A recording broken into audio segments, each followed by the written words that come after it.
4.6, the fundamental theorem of algebra. Alright, the fundamental theorem of algebra basically states if n is a degree and it's greater than 0, then in an equation f of x equals something, has at least one solution.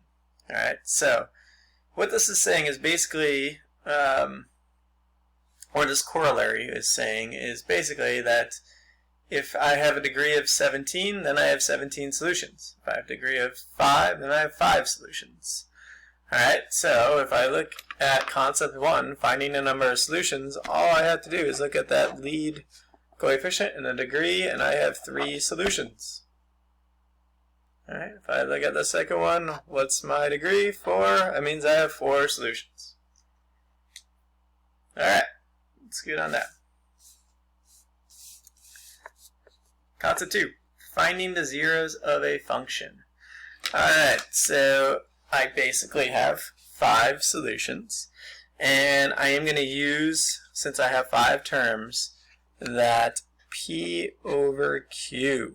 Alright, and that means basically I have factors of 8 over 1, which really I just have factors of 8, which is positive and negative 1, positive and negative 2, positive and negative 4, positive and negative 8. Okay, so what I'm going to do is just go ahead and randomly take one out, and I'm going to use negative 1. I put my coefficients 1. I have 0 to the 4th power, right? 1x cubed, negative 2, negative 12, and negative 8. Bring down the 1. Multiply it by negative 1, I get negative 1. Combine, I get negative 1. Multiply that by negative 1, I get positive 1. Combine those, I get 2. Multiply, I get negative 2. Combine those, I get negative 4. Multiply that, I get 4. Combine those, I get negative 8. Multiply by negative 1, I get 8. And I get a remainder of 0, and perfect. That's what I was looking for, right? What is that telling us? Well, it's telling us that this, really, I have negative 1 as a solution. So I'm just going to go ahead and maybe put this over here. X equals negative 1. That works. I'm sorry, it's positive 1. Nope, negative. Okay. Then I'm going to take this right here, and it's going to give me x squared, x cubed, x to the 4th power, and again, I have 1, 2, 3, 4, 5 terms, so I'm going to go ahead and just move on and choose another one because I can't factor by grouping or anything else. So, choose 2. Get 0, 1, 1. I messed that up. It's 1, negative 1, 2, negative 4, and negative 8. Stemming from right here. Okay. So bring down your 1, multiply that by 2, combine those, you get 1, multiply that by 2, you get 2, combine those, you get 4, multiply that by 2, you get 8, that combines for 4, multiply that by 2, you get 8, which gives you a remainder of 0, and perfect, right? That's what I was looking for. I want that remainder of 0. That tells me that 2 is a solution. Now I have this right here, and 4 is my constant. It goes x squared, x cubed, and now I have 4 terms, and maybe I can actually do factor by grouping here. So I'm going to go ahead and try. So if I have x cubed plus x squared plus 4x plus 4, right, I cut it in half, take out the greatest common factor, I get x squared, I'm left with x plus 1, take out that positive, and my greatest common factor is 4, I'm left with x plus 1. Now I have x plus 1 in common, I can factor that out. What am I left with? X squared plus 4. And basically now what I'm going to do is set both those factors equal to 0. So x plus 1 equals 0. I solve for subtract 1, I get x equals negative 1. And yep, I'm going to just bring this up here. Negative 1 is another solution of mine. And I also have this x squared plus 4 equals 0. I subtract 4. I get x squared equals negative 4. I take the square root of both sides. I get x equals positive negative 2i. And that is 2 more solutions. So, negative 2i and positive 2i. Now I go back. Do I have 5 solutions? 1, 2, 3, 4, 5. Yes, even though this one's a double, right? Like it's repeated, it's still part of my solution.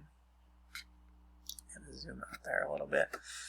Okay, there's all the work. Now I know I didn't show any that I got wrong, alright? So you may try some and you may not get it.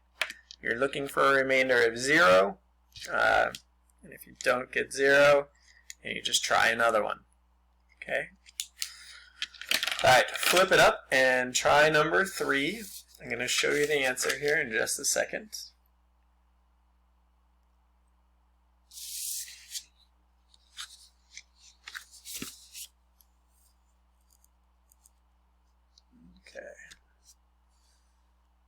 Take a look there. Your answer is 1, negative 2, negative 2, 3i, and negative 3i. 5 solutions.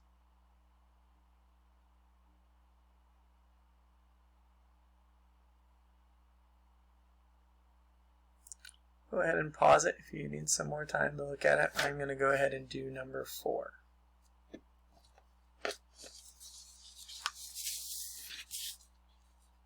Okay. Concept 3, using zeros to write a polynomial function. Alright, so it says write a polynomial function of f degree of a rational coefficient, a lead coefficient of 1, and I have zeros of 2 and 3i. Alright, so again I have x equals 2, so I'm going to basically do this. I'm going to write f of x equals x minus 2. Right?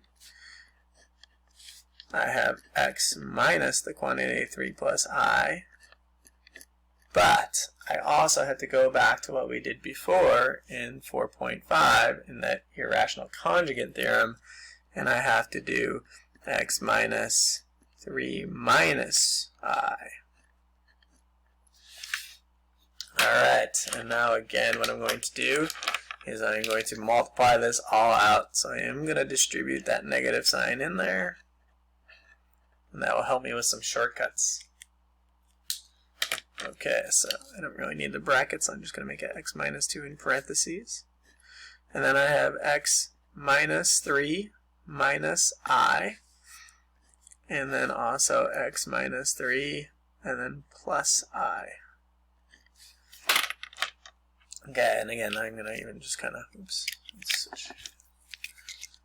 going to bracket this up here, parentheses, and you can kind of see now that I have the exact same terms here and here, just a different sign in the middle, and now I can kind of use a shortcut. So I have x minus 2, and then I have the quantity of x minus 3 squared minus I squared. Okay, x minus 2. I'm going to go ahead and take this and do my shortcut. So I take my first term, x, I square it, x squared, multiply them together, negative 3x, and then I double it, negative 6x. Take negative 3, square it, I get 9. And then it's minus I squared. Well, I squared is negative 1, so what's minus negative 1? Plus 1. I'm going to go up here. I get the quantity of x minus 2, and then x squared minus 6x plus 10. And now I'm going to multiply. Again, I'm going to do this kind of in that vertical fashion. X times x squared is x cubed. X times negative 6 is negative 6x squared. X times 10 is 10x. Multiply here, I get negative 2x squared, positive 12x, and negative 20. Combine those up to get my final answer. I'm going to use that f of x again. Kind of stopped using it, but alright, and I get x cubed minus 8x squared plus 22x minus 20. And there's the solution I'm looking for. All right, really similar to what we did before. Instead of a radical sign, we have I. Okay, take a little bit to do number 5. I'm going to go ahead and show you the answer, so you should pause now because I'm going to show.